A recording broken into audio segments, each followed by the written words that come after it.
អាចក៏បានមួយដែលគ្រូយន្តទីធ្វើឲ្យបានផលខ្លាំងបំផុតអូខេអ្នកទាំងអស់គ្នាថ្ងៃនេះគ្រូយន្តទីសូមចែកម្លែកអ្នកទាំងអស់គ្នាតិចនិចក្នុងការសុំតែមុននឹងសុំអ្នកទាំងអស់គ្នាត្រូវតែឲ្យសិនស្គរឬតកសាងអីក៏ដោយចំណុចដែលសំខាន់អ្នកទាំងអស់គ្នាពេលទៅដល់អ្នកទាំងអស់គ្នាត្រូវតែអត់ធូបសិន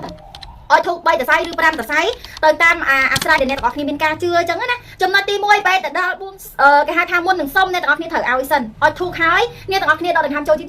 តដកដង្ហើមចេញយឺតដកដង្ហើមចូលយឺតដកដង្ហើមចេញយឺត3ដងឲ្យស្រួលអារម្មណ៍ទៅស្រួលចិត្តរបស់យើងស្រួលការគិតរបស់យើងសិនបញ្ជាក់ណាការជឿ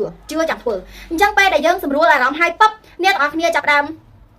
បួងសួងសាធុគុណព្រះពុទ្ធគុណព្រះធម៌គុណព្រះសង្ឃថ្ងៃហ្នឹងខ្ញុំហៅឈ្មោះខ្លួនឯងណាគ្រូយន្តទីបានមកធ្វើបុណ្យនៅវត្តនេះហើយអ្នកទាំងអស់គ្នាពេលដែលអ្នកទាំងអស់គ្នានិយាយចឹងពឹបអ្នកទាំងអស់គ្នា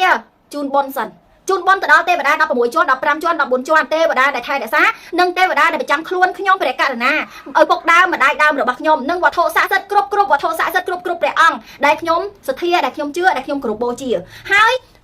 មនុស្សសព្វសត្វរួមលោកទាំងអស់នឹងបូករួមជាមួយនឹងម្ចាស់កម្មពៀ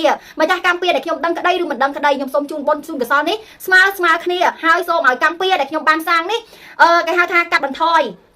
ជាមុនអញ្ចឹងណាអ្វីដែលសំខាន់រាល់កុសលផលបុណ្យដែលខ្ញុំបានសាងនេះសូមត្រឡប់ឲ្យខ្ញុំដាក់គោលដៅអ្នកនរគ្នាឧទាហរណ៍ថាសូមឲ្យខ្ញុំរកស៊ីមានបានសូមឲ្យខ្ញុំលក់ដាច់5000ប្រអប់សូមឲ្យខ្ញុំធ្វើការយ៉ាងរលូនអានឹងឯងតិចក្នុងការបួងសួងបានផលបញ្ជាក់ណាការជឿដោយសារគ្រូយន្តទីធ្វើឲ្យបានផលហើយមិនមែនសុកធ្វើបានផលបែបនេះណាគ្រូយន្តទីក៏មានគ្រូបាអាចារ្យលំដាប់ចិត្តវិញ្ញាណក្នុងការចែកម្លែកដូចគ្នា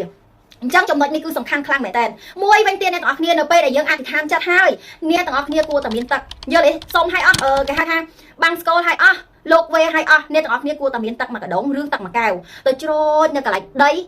ដែលមានដើមការក្តីឬដើមឈើក្តីអ្នកទាំងអស់គ្នាស្រួចមកពេលដែលអ្នកទាំងអស់គ្នាស្រោចហើយអ្នកទាំងអស់គ្នាជូនបុណ្យជូនកុសលផ្សាយមេត្តាទៅដល់ពួកគាត់យល់ទេផ្សាយមេត្តាទៅដល់សពប្រសត្វទាំងឡាយមនុស្សទាំងឡាយវត្ថុស័ក្តិសិទ្ធិទាំងឡាយសូមឲ្យជៀសផុតពីទុក្ខលំបាកវេទនាស្មើគ្នាអ្វីដែលយើងផ្សាយមេត្តាវត្ថុស័ក្តិសិទ្ធិក្តីសពប្រសត្វក្តីអ្វីក្តីនឹងតាមថែរក្សាយើងវិញបញ្ជាក់ណាយើងឧទាហរណ៍ថាអញ្ចេះយើងទៅលេងផ្ទះគេយើងមានរបស់ឲ្យគេនឹងមានអារម្មណ៍ថាស្រឡាញ់យើងតែបើយើងទៅលេងគេតែយើងទៅដៃទេហើយទៅដល់សុំគេបណ្ដោយគឺអត់បានទេអញ្ចឹងនេះហើយគឺតិចនិចក្នុងការបួងសួងមុននឹងសុំអ្នកទាំងអស់គ្នាត្រូវឲ្យសិនដោយក្តី